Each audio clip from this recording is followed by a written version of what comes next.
Good afternoon. You are welcome to the third lecture in the machine learning course.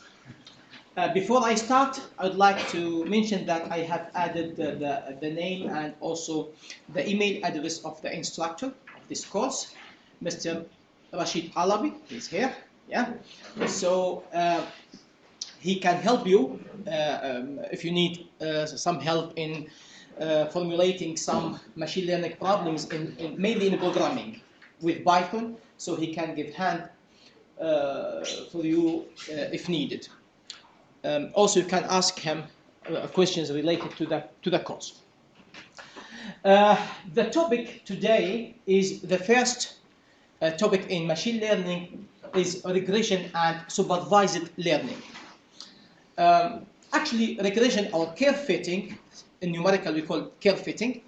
It is curve fitting when it is like one-dimensional, so you can see the curve, or lower like dimensions, like 2 dimensions also might be called curve fitting as well, but regression is more general. So it could be considered as the most straightforward application for supervised machine learning. What regression means, and before we started with the slides, let me introduce some simple concept to connect the regression to machine learning. Okay, let us start with a simple example. For electrical engineers, they know that the relation between the current and voltage across a resistor.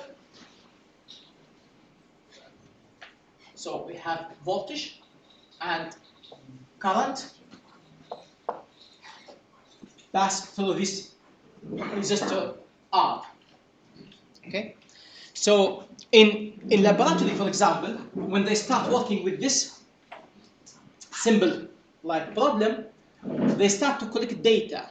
So we have current, and they measure also the voltage across the resistor as V at low frequencies, okay, and with fixed temperature. And then they start, when the current was 0, the voltage was also 0.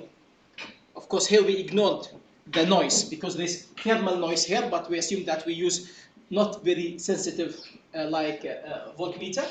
So now when the current is 0, then the voltage is 0, and when they increase the current, then the voltage also increases in very linear way. Then they fit this measurement to some curve, and they found that the best curve to represent this measurement was linear curve, for example. Based on this relation, they said that then V equal to some factor times the current I, because it is linear. Okay. So they built the relation. They called this factor as the resistance of the resistor. Okay. And if we have some offset here, beta, but since at current equal to 0, the voltage is equal to 0, then beta equals 0. It is the offset or the intercept with the x-axis. Okay, now we build this relation, and we learn, it is called Ohm's law. So now we know that the relation between voltage and current across any resistor is a linear under some conditions, that it is like low frequencies and also at fixed temperature and many other conditions. But this model is accurate enough to explain the relation between voltage and current across a resistor. Okay. Do we need machine learning here? Of course not, because we have the relation already. Okay, and we know we built mathematical model to deal with this problem. So remember always that we tackle or we try to know to understand reality by modeling. So now we build the model, mathematical model for this relation. Okay. Now let us go to some more like a little bit more difficult situation. Okay. Think about some application. For example, if we are interested or we have some data related to from the World Health Organization, for example, and we collected data about people that maybe the age, okay, and maybe the body mass index, gender,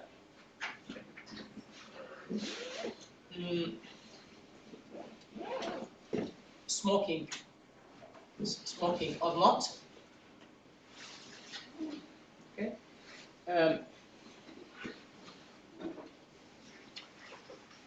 maybe monthly income. Anyway, so we collected a lot of data about people, and maybe we have thousands of data. Okay. And we have taken this sample and we try to see if those people will have, for example, let's say some kind of illness like diabetes. So if they will have diabetes within 5 years of the study, okay. Now the problem is much more general than the simple Ohm's law. So we have a lot of data related to the age, the weight and height of the people, gender, like male or female, smokers or not, the income, maybe the education level, maybe the nationality, whatever that you want to add.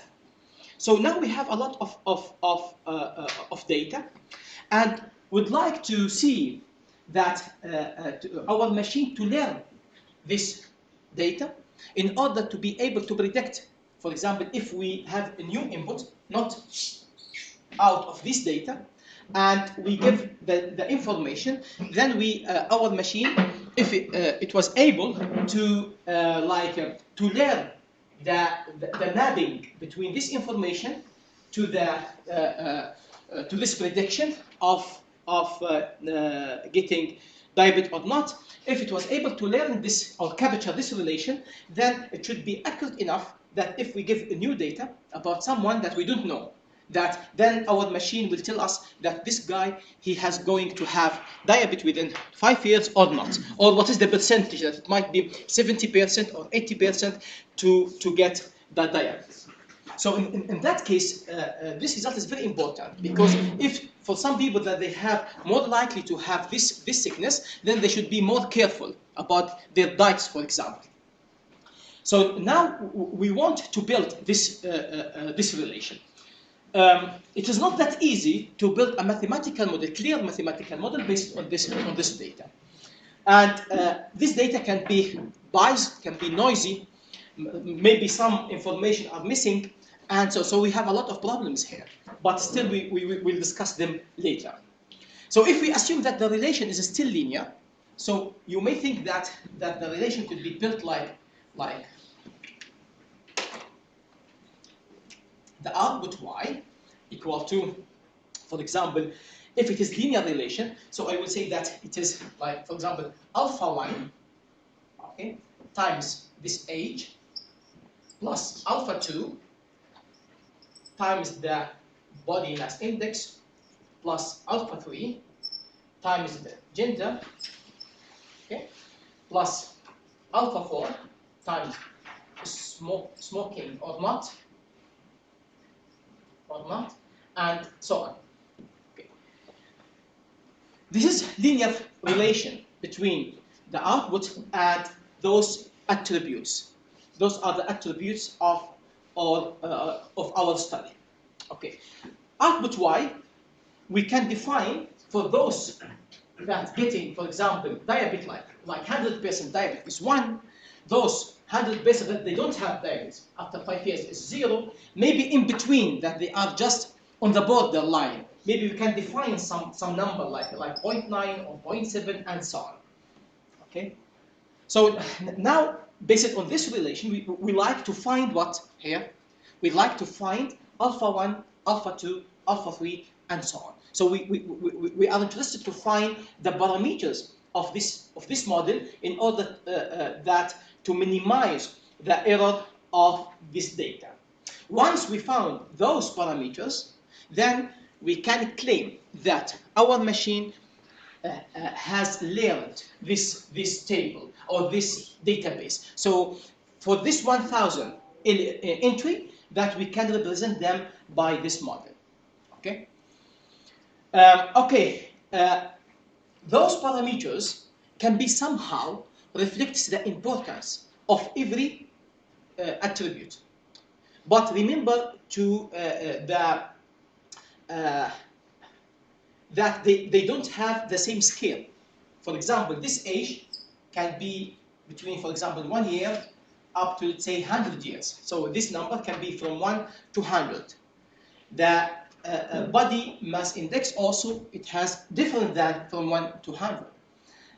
The gender, for example, gender is not a numeric, so it can be male or female. So you can define a numeric for this. We will talk about this when we come to the data analysis. So it can be, for example, we say +1 and -1, for example. So this can be plus or -1.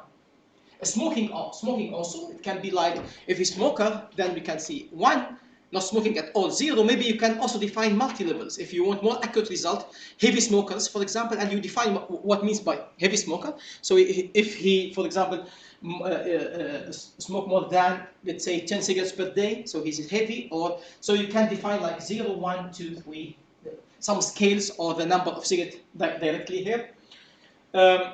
And so income, for example, it can be monthly income between, let's say, 500 euros up to, let's say, for example, 10,000 euros, for example. So the scales are different. So those parameters not necessarily reflect directly the importance for everyone.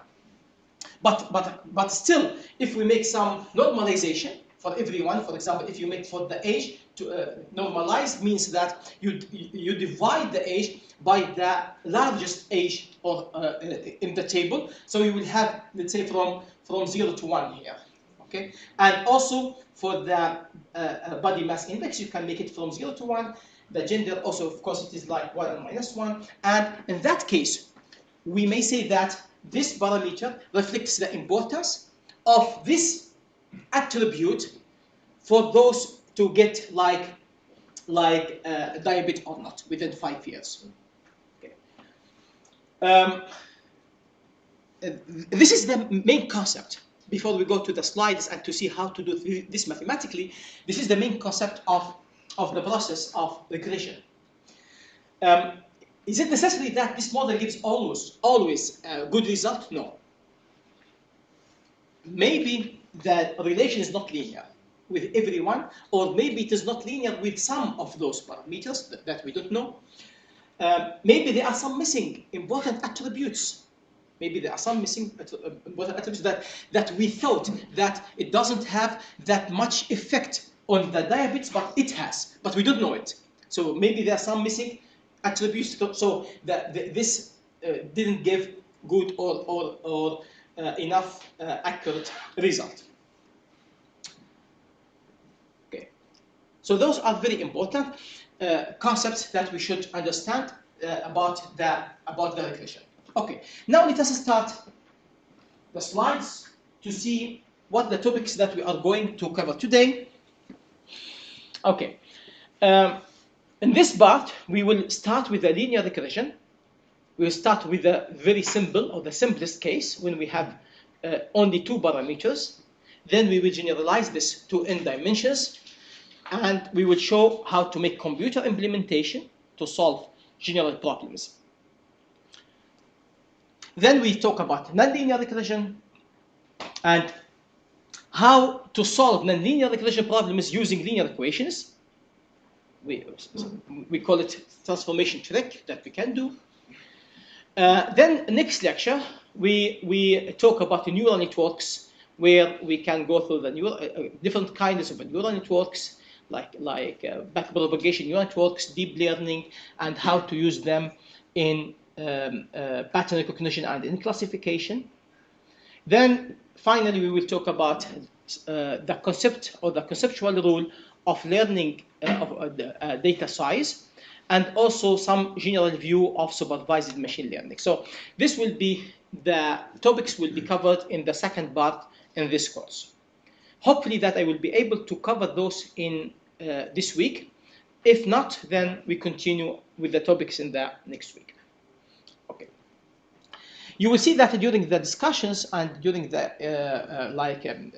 lecture, sometimes I speed up, sometimes about the main concepts, I will be very slow in order to understand the main concept about the topic. Okay. So the idea here that we have data, and this data, maybe it is like an Excel file, for example, and we would like to build a model, good model, about this data. So we have like parametric regression, or we have black box regression. In parametric regression, like this one, so we have, it is clearly that the relation, and we try to find the parameters of the regression. There are some black box like neural networks, that those parameters are hidden, but the algorithm will learn the capture, or it will capture the relation between input and output. For us, we will not see it as clear as in this parametric regression. However, that both of them, of course, they use parameter adaptation in order to minimize the error. Okay. If we start with the simplest linear regression, or it is sometimes called curve fitting as well. So we have this relation that y equal to alpha times x plus beta. So the idea here that we have data, and these data are given like in table x and y. So we have only one input and one output. So we have like this, we have here x,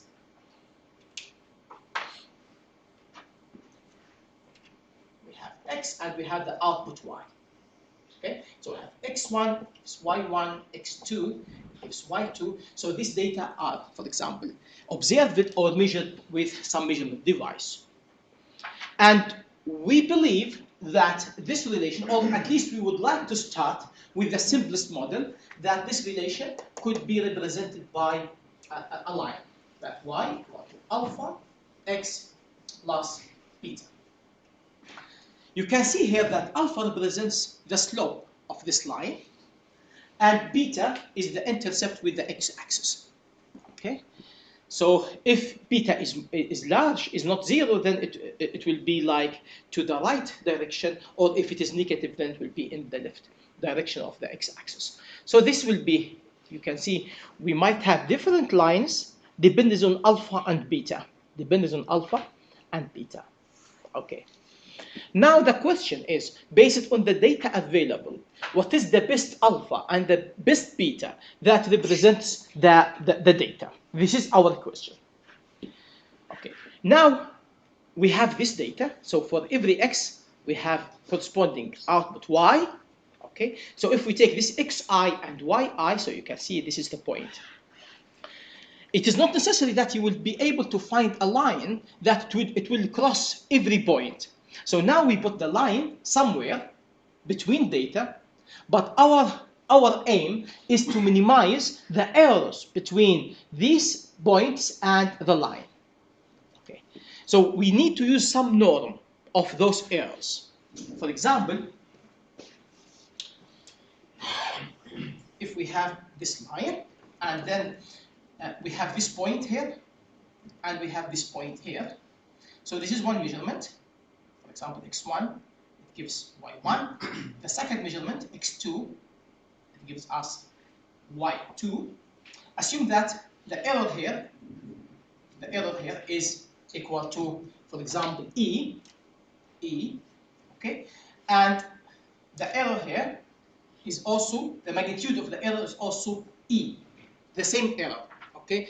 Now, if you say that the total error is just the normal, or just the summation of the errors. The error here, this point minus this point, it will be minus e, and the error here will be this point minus this point will be plus e. So e minus e, it gives you 0. This is wrong, of course, because the error is not 0 here. We have error. We have error for this point and error at this point. So in that sense, we have to use some norms. Some norms. The one norm that you can use, that you say that the total error, for example, the total error, it can be the absolute value of the first error. For example, the absolute value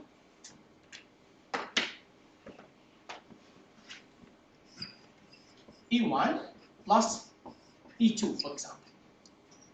This is okay. This is acceptable. Okay. There is another one that you can say that the total error is equal to E1 squared plus E2 squared. Or in general, it can be like higher orders as well. So it can be in norm in general. But usually we do prefer this, the mean square error, that it is preferred for many reasons. Okay, we will talk about this later, but at least from electrical engineering, usually squares means power. Okay, if the error, if we are talking about voltage or current, voltage square or the current square represents power. So minimizing power is very important for us here. And also it can be approved that minimizing the mean square error, usually it gives the optimum result if the error distribution or the noise distribution in the data is Gaussian. Okay, so there are many other reasons, but we can talk about them later, especially when we talk about we talk about probability and the stochastic process part. Of course, if the error is Laplacian distribution, in that case, the mean square is not the optimum one, but we can use, for example, norm 1 distribution. Anyhow, now we have this line that we like to minimize the error between the line and the data. Okay, how to do that? If we take the norm 2, as I said, that the mean square error, so the error is equal to 1 divided by n. N is the number of data that you have, summation of EI square. Okay. What is the error EI? EI is the difference between the data that we have in our table and the model. The model here, that if we substitute with x in the model, in this model, if you substitute with x, then you will have another suggested y. So this y, we call it y hat. Okay? And then y, the real y, the data that we have, minus y hat, it gives us the error at the ith data input. Okay, now we take the square, we take the summation of those, and then we substitute about yi with its corresponding model. It is alpha xi minus beta, okay, square. If you remember from previous week, last lecture, when we talk about minimization, okay, so now what we want to do, we would like to minimize the total square error. We like to minimize this one. What are our parameters? Alpha and beta. So the question is, what is the best alpha and beta that minimizing this eta, or the square, the norm 2 of the error? Okay. How to find the minimum value? As we saw before last week, that we take the differentiation with respect with our parameters. Here we don't have any constraints. So we just make the minimization that we differentiate this eta with respect to alpha and with respect to beta, and then we put the values equal to 0. When we do that, then we will have two equations. This is equal to 0 and this is equal to 0. And now we have two equations into two unknowns, alpha and beta. You can see that this is linear equations. Linear equations. You can here summation of xi squared. It means that you take this input xi. For example, if x1 equal to 2, x2 equal to 3, then the summation of xi equal to 2 plus 3 equal to 5. Summation of xi squared equal to 4 plus 9 equal to 13. And then, for example, if the output y1 was, here was 1 minus 1 and here was a 3, then summation of xi, yi, simply you multiply 2 by minus 1 is minus 2, plus 3 times 3 is 9, and so on. So this is the way that you can compute. Of course, we are not doing this by hand, so we will see later how to do it by computer, but this is the concept, how to find those summations. So summation of xi squared is an element, it is a number. Summation of xi is another number. And then we have n here is the total number of data, and summation of yi is also number. In this case will be 2. Once we substitute those in matrix form, then we can find alpha and beta in this way. Okay, let us start with simple example about this. Assume that you like to build a model, automatic model, to predict or to estimate the price of Volvo second-hand cars. So you went to this Nifty Auto website and try to collect the information from there. In this example, we collected 7 cars only, and we like to build a model based on that, like a machine learning model based on that. Okay, and now we collected the data because I started with only like 2-dimensional problem. So we have used only the manufacturing date of the car and the sold price. So you are interested in the sold price of that car. Okay, this is the data that we collected. So we have the years, 25 years, means that the manufacturing date before 25 years, or at least first registration date. Maybe it is more accurate than the manufacturing date, because if the car was already manufactured 25 years away, or the age of the car 25 years, but it was not used, so the price can be different, of course. So here we have 30 years, 15 years, and those are the prices that the car were sold. Okay. We can build easily here our model, our linear model. So we have the summation of xi is the summation of years, and then summation of xi squared. You take every one, you take the square for every value, and you take the summation, and summation of yi, and the summation of xi times yi. We just substitute in this model. We just substitute in this model. Okay. Now we got these 2 equations into 2 unknowns. So it can be easily solved, and we found that alpha is -381 and beta equal to 12,186. So this is the best parameters representing this data. Okay. Now looking to this model, this is the obtained model represented these 7 elements. So if it is a new car, x equal to 0, for example, then y gives you 12,186 euros, the price, which is not realistic, of course, because new Volvo cars can be much more expensive than this number. So this gives you impression that the model is not that accurate. But anyhow, maybe because of the second-hand cars that it is applicable. So let us see.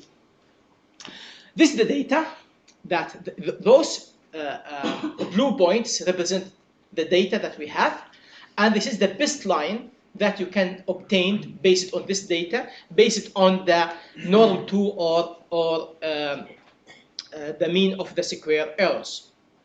Okay, and this is the square errors, the summation of the square errors based on the difference between the line and the points. Okay. Now we like to validate, is this model good or not? Okay, what we did, we went to the same website and we collected 3 more different data. So we have a car with 5 years only, manufactured 5 years only, and it was sold at 7,000. Another car, 9 years, 2,600, and another car, 22 years, but still it was sold at 9,900. And now we like to compare our model, which learned based on the 7 elements, and with this new data that we have. When we compare for 5 years, okay, now if you look to this data, the minimum age of a car here was 8. Okay, now we test this with 5. with 5 means that it is outside the data. It means that extrapolation, outside data. Okay? And in that case, for the 5 years old car, okay, our model or our machine predicted that this car should be sold at 10,281, but it was sold at only 7,000. Okay? And this is called overestimation. So our model overestimated the car price. For the 9 years old car, our model said that it should be sold at 8,757, but it was 2,600.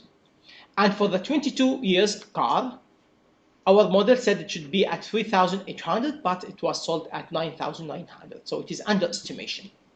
So now let us together think about what are the problems, why we have that much high prediction error. So any suggestion from you?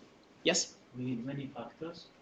We need more factors, yes. So the model is not that accurate because of missing of some important attributes. Yes, this is good. Another? Yes? The data is only like 8.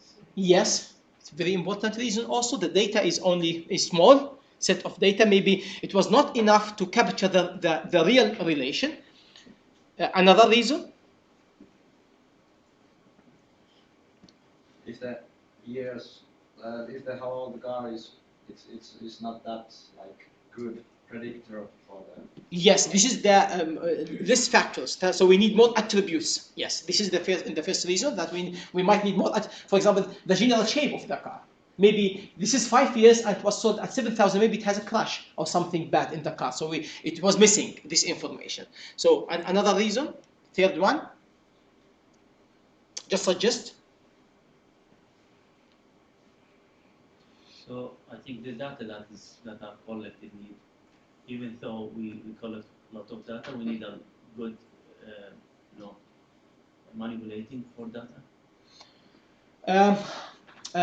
You mean here that the data quality? Yes, this is one thing. The data quality. Maybe there are some data biased data here. Maybe we have. So the data quality is not that good. Yes, this is good. This is one reason.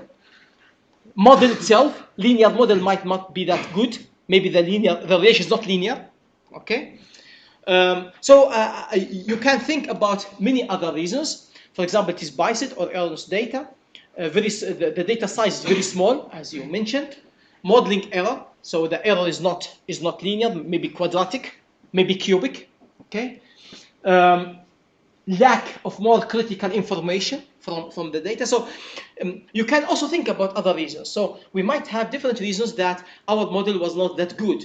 So what I did next, simply I went to this website and collected more data or more attributes. For example, here I collected the mileage of the car, okay, and also the status of the car. Okay, so I added 2 more attributes. So I think that those 2 should have important impact on the prices. For example, even if it is a new car, but the mileage is very high, it can reduce the price. Okay, and also the status, general status of the car. It has crash, for example, or not. Maybe it is in very bad shape or it is good shape, and whatever. Okay. When you deal with data, of course, you can put directly the mileage, for example, but also you can reduce the complexity by making some ranking. So you might have intervals. For example, you use from 0 to 50,000 kilometers, you can use rank 1, more than 50,000 until 100,000, maybe rank 2, 100,000 to 200,000, rank 3. Why I did that? Because we try to emulate how people thinking. Okay, so because those prices are set by people, by the market. The market it specify what is the price of this car or how it should be. So people usually, if the car like 47,000 or 48,000, doesn't matter for the buyer or for the seller actually. Okay, but if it is less than 50,000 and another car is 70,000, it might have effect. Okay, so we try, even when you make ranking for your data, try to think how people thinking about this. don't put in one rank those who are, people think it is the same. So define, you can separate the rank. So this is, of course, somehow subjective. Some people, they use, for example, survey to collect such data, how people thinking about those ranking. But anyhow, here I made a rank, like roughly between 0 to 50,000 is rank 1, 50 to 100 rank 2, 100 to 200 rank 3, 200 and 350 is rank 4, more than 350,000 is rank 5. And also the status of the car. So the status of the car, rank 1 means that it is very good shape, rank 2 is acceptable, and rank 3 is bad condition. Of course, this is also subjective somehow. Somehow subjective. So some people, they see, okay, you can see the car is very good. They say, no, it is not that good. So people, they can have different views about the same thing. Okay, now we built this data that we have, the same previous 7 data, but now added more attributes, and we try now to find the best regression, the best linear regression. What I did here, we add, this is the same as before, alpha times x car age, and this is the mileage. We multiply them by lambda, another factor, and the status of the car by mu, and then the offset is beta. What we should do now, we build this exactly in the same way. So now we have the summation of the L square, yi minus yi hat all square. Then yi hat now is equal to alpha xi minus lambda mi minus mu si minus beta all square. Then we need to differentiate with every parameter here. We have alpha, lambda, mu, and beta. So we made 4 differentiations and equal to 0 in order to find the stationary point, which will be the minimum. Of course, it's not the maximum, because the maximum here can be infinity actually. So when we take the differentiation with respect to with everyone, okay, so we got these 4 equations, and then we put them in matrix form, in more compact form. They will be in this way. So I solved the same problem with the other 5 elements, and we found that the results becomes much better than before. The prediction here is much better than it was in the case of only 1 element. Okay, so actually, if you look to this alpha and beta and lambda and mu, you can see that they are indirectly represents the importance of each attribute in specifying the price of the car, but it is not directly. If you want to have some direct projection of these elements to the price, you need to make the normalization for every input. Okay. Now we come to the general linear case. So we are now interested to build more general model, not only for 2 or 3 or 4 or 5, whatever data that you have. If you have an Excel file, for example, then you download the Excel file. It can have 100 attributes, and then by using one button, then you find the model, the linear model. How to build that? It is also very easy to do. So here, because we have limited like symbols of alpha and beta, and so it was better that I use xi. Xi is x1, x2 is the parameter itself, and here we use ai or aij as the input to that model. So for the first output and for the first attribute, it becomes a11 for the first output, and the second attribute it is a12. And so on. So now the output yk, k means that the kth output that we are looking for example, for the price, equal to the summation of these a's multiplied by the parameter xi. Okay, parameter xi from I equal to 1 to m. Here we assume that we have m different attributes, and plus the offset u. Okay, our question now is, what are the optimum xi's from I equal to 1 up to m in order to minimize the error between the data and the model? Okay, we can build it in this matrix form. So it is from y1 until yn. we have in data. This is the data itself actually. This is the input data, and this is the output, and this is the input data. Okay, and then those are the parameters, like we did before. We call them lambda and beta, or lambda and beta and mu, but now we call them x1, x2 up to xm to make it easier to represent. And then plus the offset is once multiplied by xm plus 1. This is the offset. We can put also the offset as one of the parameters by adding these ones. You can prove it easily. Adding these ones as the last column, and also adding here xm plus 1 as our offset. Now the relation is y equal to ax. Why? We put them bold to say that it is a vector or matrix. Okay, so y bold means that it is a vector, contains from y1 up to yn, equal to a. A is a matrix with all elements in the data that you have, times x. What is our aim here is to find the optimum x. What is the optimum x? Okay.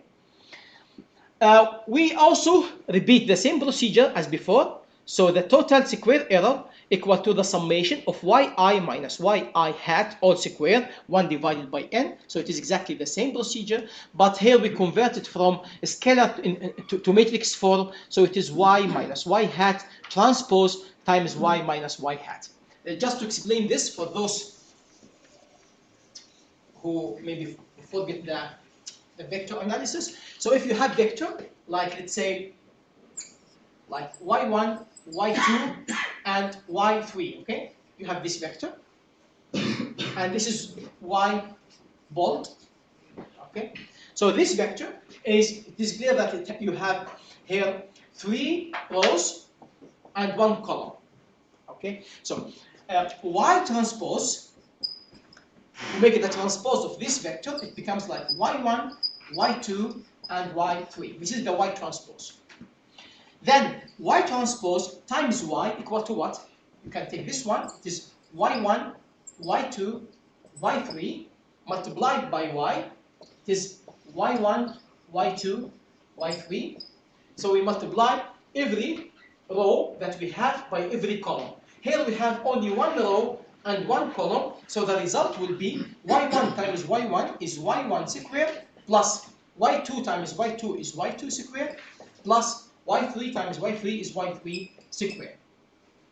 So this is the concept that when you multiply vector, you take the transpose multiplied by y, it gives you the summation of the squares. And this is what we did here. So you can see y minus y hat transpose times y minus y hat, it gives nothing but this summation of yi minus yi hat all square. So this is why we did it in this way. So now we can also expand this multiplication. So we substitute with y, because we know that y equal to ax, okay? And this is, it is given already here. So y equal to ax. So it is ax minus y hat transpose times ax minus y hat. We substitute this. Of course, when you take the transpose, remember that, as we explained last time, that AB all transpose equal to B transpose times A transpose. So when you make this transpose, substitute the transpose inside, and we make the multiplication element by element. So we have this. So we named A transpose times A as R. We see later in stochastic analysis that R is called correlation or autocorrelation matrix. So now we make the differentiation by the eta with respect to vector x, because we are interested to find x. Okay, this was also given in the previous lecture slides, that you can find how to make this in matrix calculus. So it gives 2rx minus 2a transpose times y hat. Y hat is the data that we have, and then the optimum x is equal to R inverse. R is A transpose times A. R inverse A transpose times y hat, and this will be this will be the general result.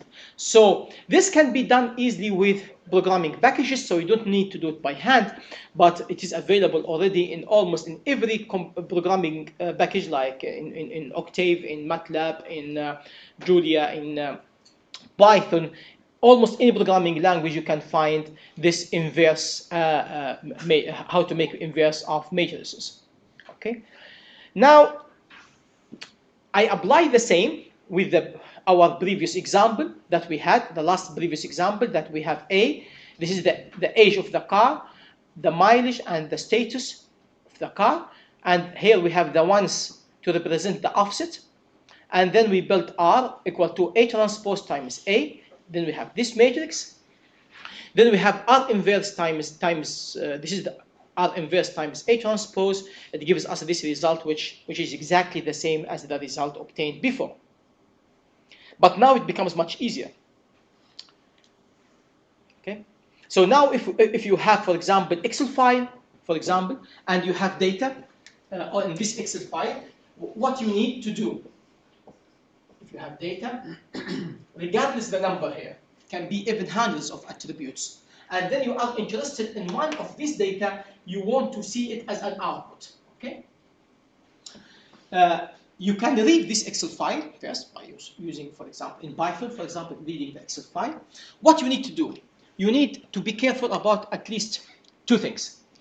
First thing, that all the inputs are numeric. So if there is some subjective input or some descriptive input, you need to think how to make it a numeric. For example, as I said, for example, gender is +1 or -1. The status of the car is very good and bad. You need also to represent them as numbers. Okay, so you convert labels which they are not numbers to numbers. And the second thing, the quality of the data. For example, if you have one input gives you y1, okay, and the same input but multiplied by 2 and gives you 2y1. So actually this is a repetition for the data. This repetition, it can make a problem when you take the inverse, because it is not full rank matrix, and it can be singular matrix, okay, or it can be ill-conditioned matrix. So we need to clean data. We need to clean data. This will be given in different lecture in future. Okay. So this is the approach to build a regression or the supervised learning. Why we call them supervised? Because we have already the labels, we have already the result of the data, and we like to fit the input data to this result with the best regression model possible, linear model. Okay. After that, we could say that this data has been learned by our model, and then your model can be used after that to predict new inputs. For example, if you build a good model for the used cars, for certain type of used cars, that you collected a lot of data, and after that your model was able to predict at what price that this car should be sold or should be bought actually. So you know, at least it gives you some prediction about the car. Okay. Okay, we can stop here for a 15-minute break, and then we continue with the stochastic approach. Thank you. Okay, hello again. So now we try to build the regression model, but based on a stochastic approach. A stochastic approach usually gives more general result. However, both of them can lead to identical result as we did with the just by deterministic approach under some restricted conditions. So they can lead to exactly the same result as we will see today. However, that in general, stochastic approach can give more insight about the problem.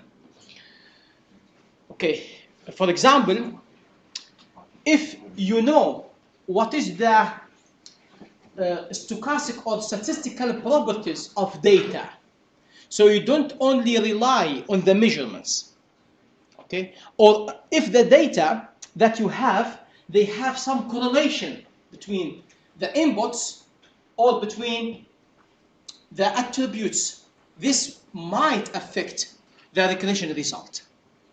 Okay, so this can give more general, more insight about the problem.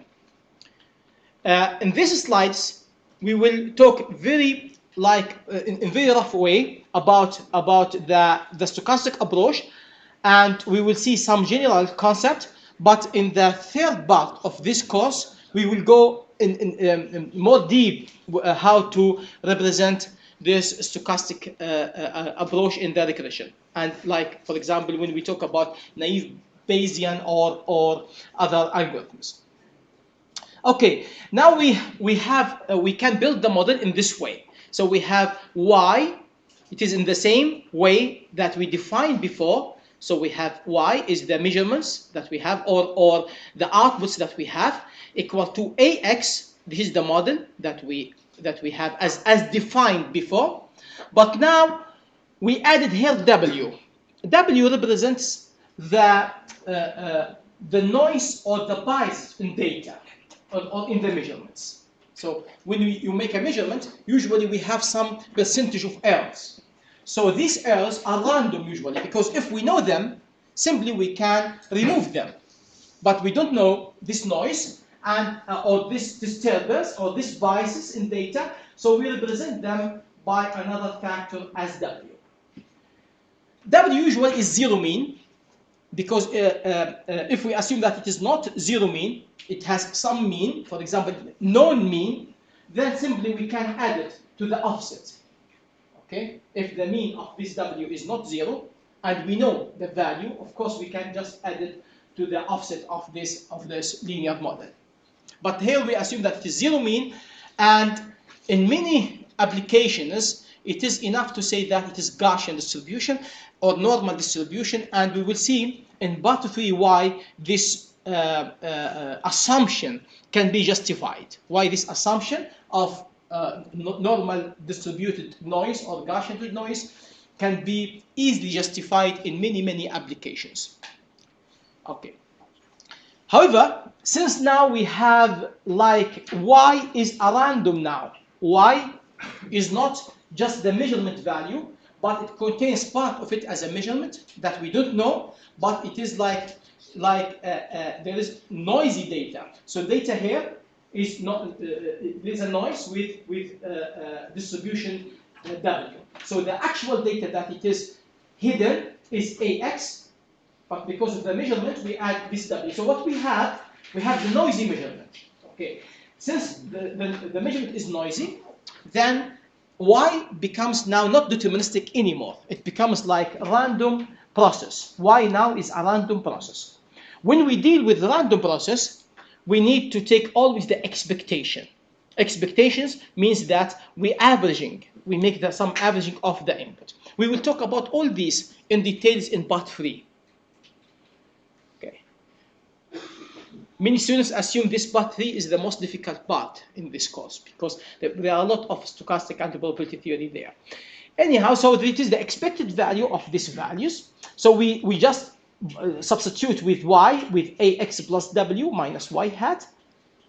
Now we have in more general form for these expectations. And you can see that in the previous deterministic analysis, we said that A transpose times A as R. Now we actually do the same, but instead of say that it is R equal to A transpose times A, we say that R equal to the expected value of A transpose times A. So it is the averaging of A transpose times A. Okay. So and as I said that the mean of W is equal to 0. Okay. And then when we solve this with respect to x, we take the differentiation with respect to x, we get this result. So the optimum x is RAA inverse. RAA is the expected value of A transpose times A. Okay, and RAY is nothing but the expected value of A times Y. This one, A times Y. Okay. So this gives actually very similar result to the one that we have in the deterministic analysis. But as I said, the meaning here can be different. This is the correlation matrix. This is the cross correlation matrix between between the attributes and the output. So this gives more general result. How to find this RAY or IAA? If we assume that the data is ergodic, which means that averaging in time or averaging in the data gives the same result as the averaging over the distribution. So in that case, we will have just identical results. And actually, most of the algorithms available, they assume this property that it is ergodic. Otherwise, it can be really hard in many applications, because otherwise, if it is not ergodic, then in order to find the correlation matrix, you need to know the probability distribution like function, or how is the statistical behavior of the attributes and what is the correlation between them. In many applications, it is quite hard to find. Okay, so when we solve, actually we get, as I said, almost the same results. And the deterministic result where the optimum x is equal to A transpose times A all inverse times A transpose times the measurement vector that we have. Okay.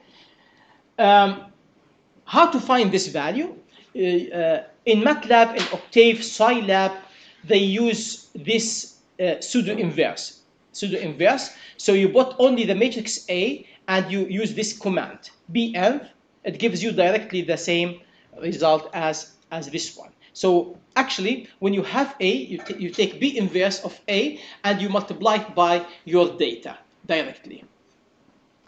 In cases that even it is rare, but it might happen that if you have more attributes than data, then of course you cannot use this form, this equation. You need, because in that case we will have like more attributes or more factors than the equations. So we have infinite number of possible solutions. But the solution which achieve the minimum square error is given by this formula. However, B inverse will do this automatically for you. So even if the data quality is not good, even if there is some like singularity in the data, so B inverse can solve these problems, so you can use it directly. Okay, let us take this example. Now we are interested to estimate the expenses of people. So we had some data about the income, like home rent, gender and degree, age, and also what is the average expenses per month. That maybe this data from some bank. So actually this data can be important for those, like for advertisement of goods, for example, for companies to know how people they use their money, for example, how much they pay for certain product. Then for those who have more likely to pay for this product, then it is okay to make some effort to make some advertisement for our products for them. Okay, so we have this sample of data, and now we like to solve it to find the optimum parameters, how to learn this data. Now you can see that most of the data are numeric, but we have here the degree and the gender, so we need to convert them to some numbers. So in this example, we use -1 and +1 for male and female, and also for the degree, no university degree, we use 0, bachelor 1, master 2, and PhD is 3. And then we had the matrix A in this shape. So we just convert this. For example, this is Excel file. So you make simple code to convert for those to be a numeric, and then you put it as matrix A equal to 5,000 for this is the first row, 5,000, 1,000, -1, and bachelor is 1, 43. It will be in this way. Of course, the last ones are for the offset, as we explained in the previous part of this lecture. Okay, and then we are interested in what? We are interested in the expenses. So this is the expenses that you can use. By the way, we can also think in different way. you might be interested not in the expenses, but in the ages, for example, in the age of people. So then your output will be age, okay? Or you might be interested in gender, for example, or you might be interested in the degree. So you want to predict what is the degree of people based on their money usage per month. Okay, so this is you can decide from Excel file what you want to be input and what you want to be output. So this is based on your target or your objective of the data analysis. Okay, but in this example we assume that the expenses is our interested output. Now we have this is A and we have Y. How to solve this? Okay, in MATLAB. What I did here is I just defined what is A. This is A. I just filled A, okay? And then I said that I defined the output Y. And then X equal to B inverse A of Y. That's it. So it is only 3 lines of code. Then you have the model. So this will be the parameters of each attribute. So it is 0.5 for the income, okay, and it will be minus 1.4 for the what was this? Okay, so the second one for the rent. Minus 1.4. What it means that as the rent increases, your expenses will decrease, at least based on this data, okay? And also you can see this is 113 for the gender, 123 for the degree, and so on. So now you can also study those relations. Okay.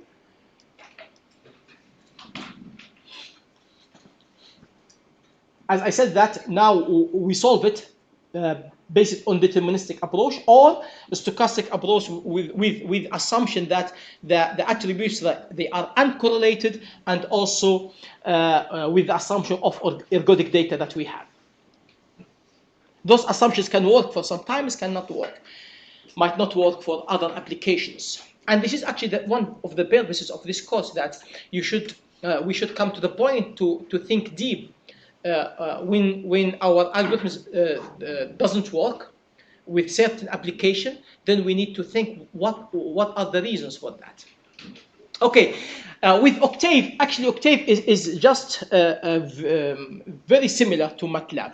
So almost every simple code works with MATLAB. It can work with Octave, and me myself, I use Octave a lot. So this is the Octave for. Julia is one of the very high accelerated new programming packages. I think it was developed in MIT, if I'm not wrong, and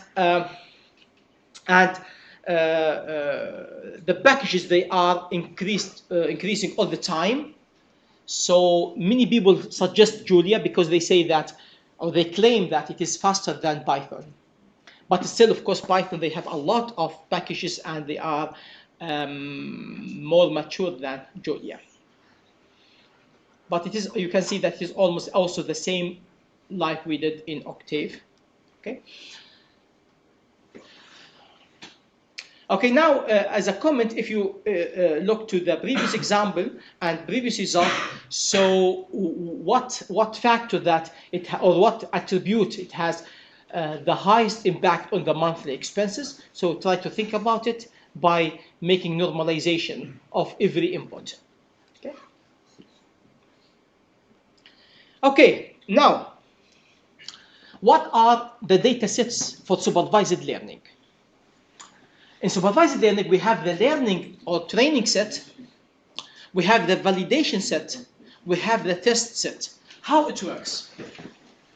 Now you have, let's say, Excel file. So that goes.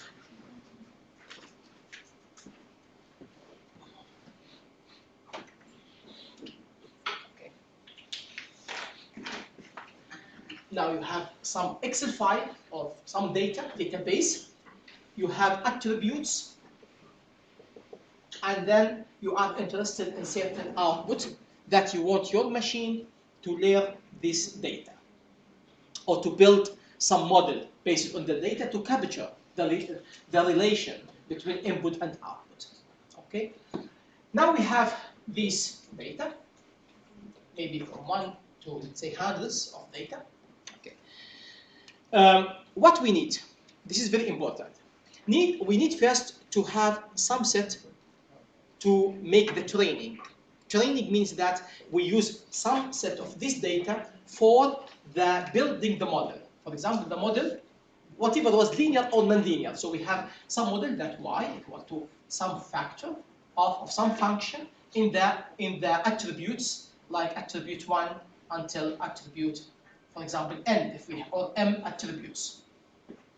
As, for example, as we said, that age, BMI, as we have seen before, or the car specifications, or whatever.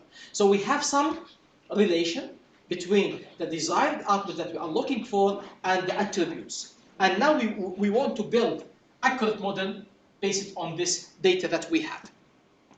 Okay. Now we have already some results. So from the database, we have already some results. So it is supervised learning. So we teach this algorithm or our machine, we teach it based on this data, available data. Okay. We shouldn't use all data that we have. Why? Because as we said in the previous lecture, where we repeated again during this part, that we have problems of overfitting or underfitting of the data. So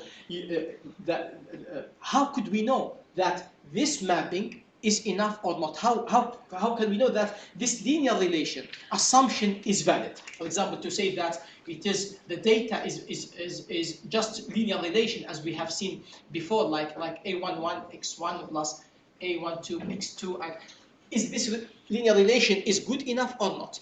Or we should use like higher dimensions or some kind of non-linear relation. How could we decide this? So how to do that? We divide this data into two sets. One set is called a training set. The second set is validation set.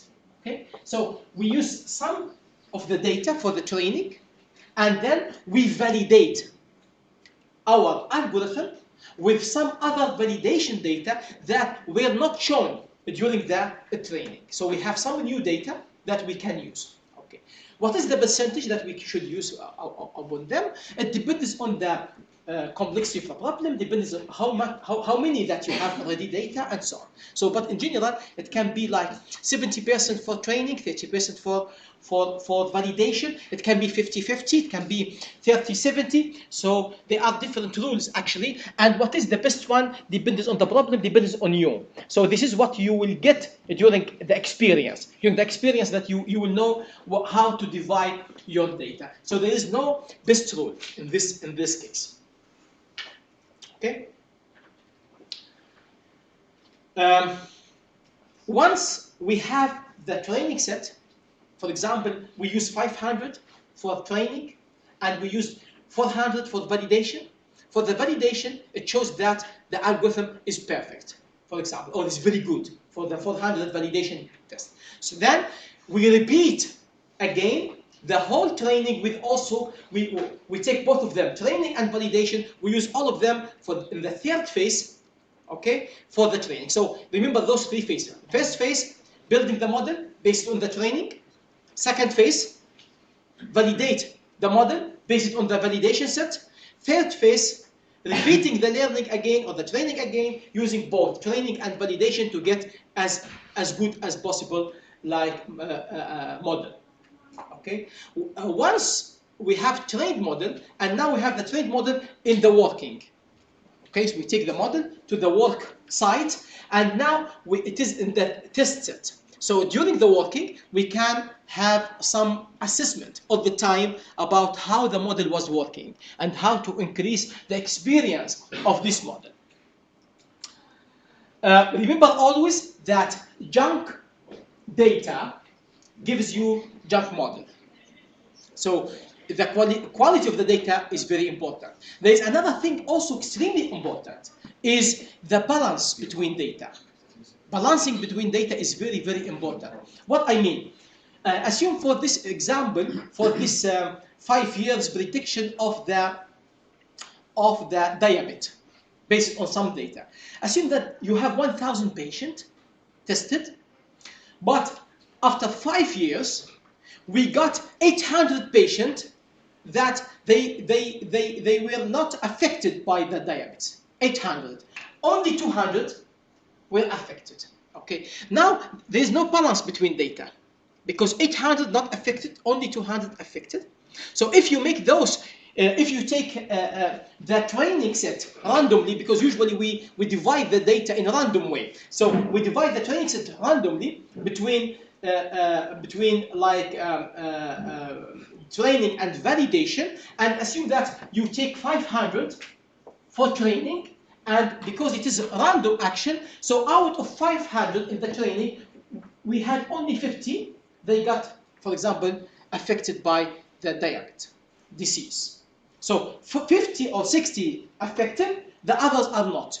When you make the training, you will have bad model, because the model will tend toward not affected, because of the minority of those who are affected. So it is important to have balance in this case. So in this case, if you have 200 only people who are affected, then and then in the training you want to use 300, then it might not be good idea to use a random splitting of data. It might be important that to guarantee at least you have, let's say, 140 or 120 from this data here during the training. This is one way. Of course, there are some other techniques that, like using repetition or something, which every technique it is like advantage and disadvantages. Or there are some other techniques also, like using some projection of data by reducing the number of data. So balancing is very important also in the data, and this can be seen as one of the quality factors of data. So one of the quality factors of data is not only the data was biased or linearly related, but also balancing is important, or one part of the quality of data. Okay. Yes.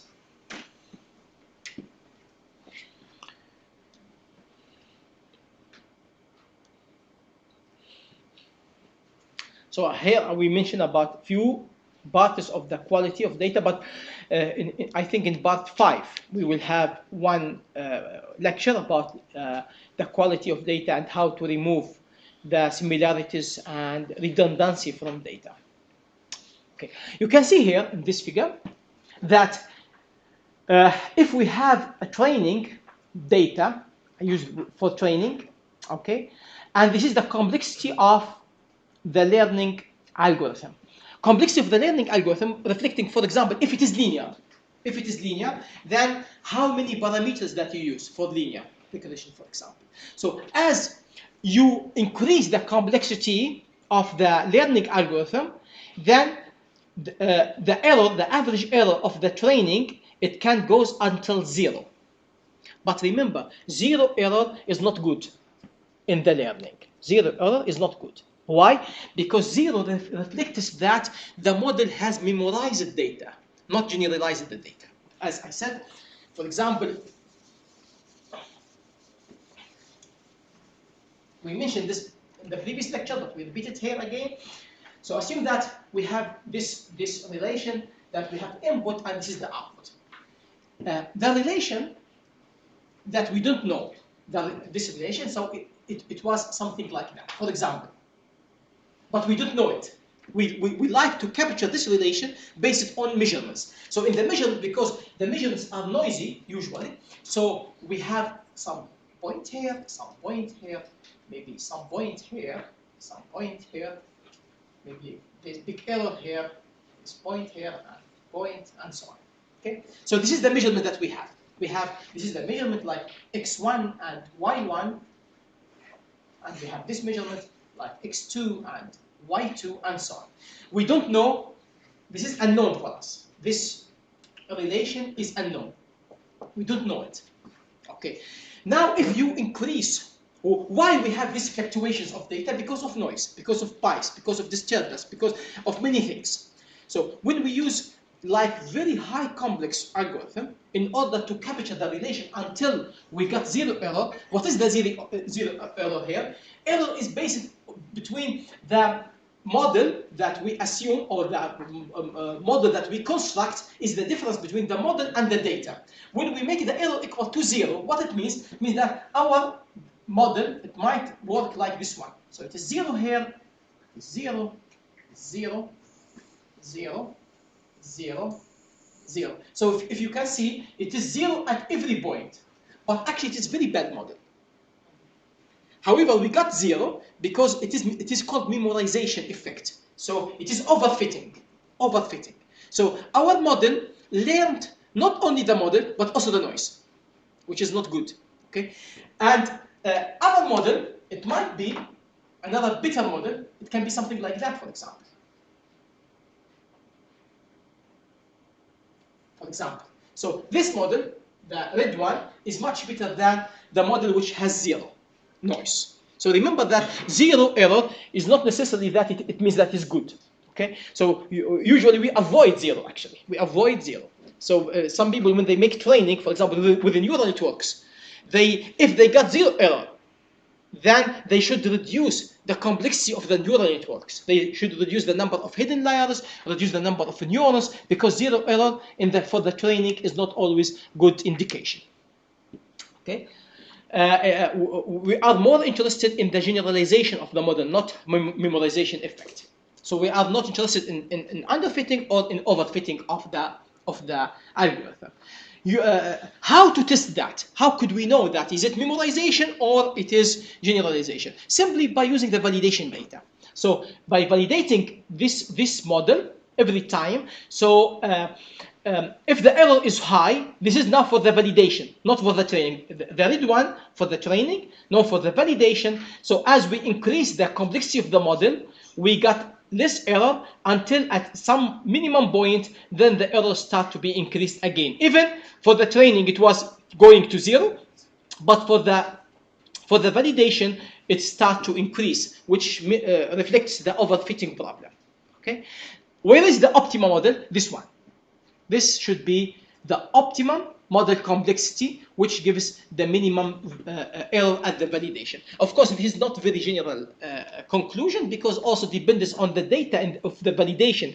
Is the data spanned very well the problem or not? Because if you have validation data, which is very good for portion of data, not for the whole of data. Okay. So the data should be informative enough. Assume here that we have this sinusoidal relation between input and output, but we don't know it is sinusoidal. Okay, we like our machine learning algorithm to capture this relation, but what we did, we gave a lot of data, but in the wrong or not wrong, but it was not well spanned the whole problem. So we give this learning data, the red points. So we give many data, but it represents only portion of the relation. So what will be the result? The machine doesn't have any awareness. Even if the problem, it can be like seen generally that it shouldn't be linear, but based on the data, that this will be the output of the machine learning. So the machine will assume that the relation between x and y is always line, like this way, which is of course wrong. Why? Because the data was not sufficient. Maybe sufficient not in terms of number. Maybe you have thousands of data here, but it was not spanned the whole problem space. So it just shows portion of the problem. So this also, it can give wrong result.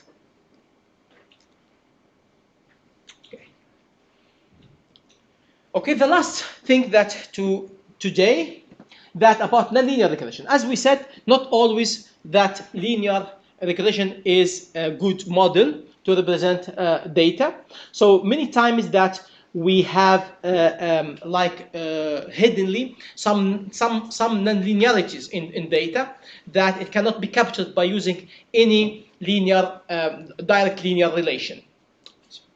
So what we can do, if there are some nonlinear equations that can be transformed to linear, like this one, for example, if you have the data that you know that the data should be exponential, but you are looking only for alpha and beta, for example, this is in the curve fitting is a standard problem in curve fitting, then of course by taking the logarithm of y and this part, so you will get this relation. So you have log of y, we call it here y dash, equal to the log of alpha is alpha dash, plus, because len of e to the power beta x gives beta x. So what we have now, we have just linear relation. We have linear relation. But what we need to do here, when we have the data like x and y, we need to take the logarithm of y. Okay, and then we solve it as a linear, as we have seen before. And this is one example that we have x and y, and then I just took the logarithm of y. This will be the result. And then this is the points of the measurement. And then I found the optimum x and y. This is the code in Octave. And then this gives the optimum curve. So in that sense, it is easy to do. But unfortunately, this is not the case in the practice. In the practice, we don't have such nice convertible nonlinear forms. We can have some nonlinearities that cannot be even represented by elementary functions. We have some nonlinearities cannot be represented by elementary functions. What are the elementary functions?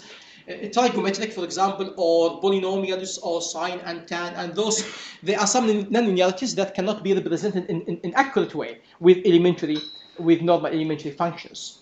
So in that case, we need to solve such kind of complicated problem that we find what is the optimum x to minimize the expected value between the measurement and the function f of x, where f of x can be highly nonlinear problem. And as we talked about last week, this optimization problem can be very complicated or very complex to solve in many situations.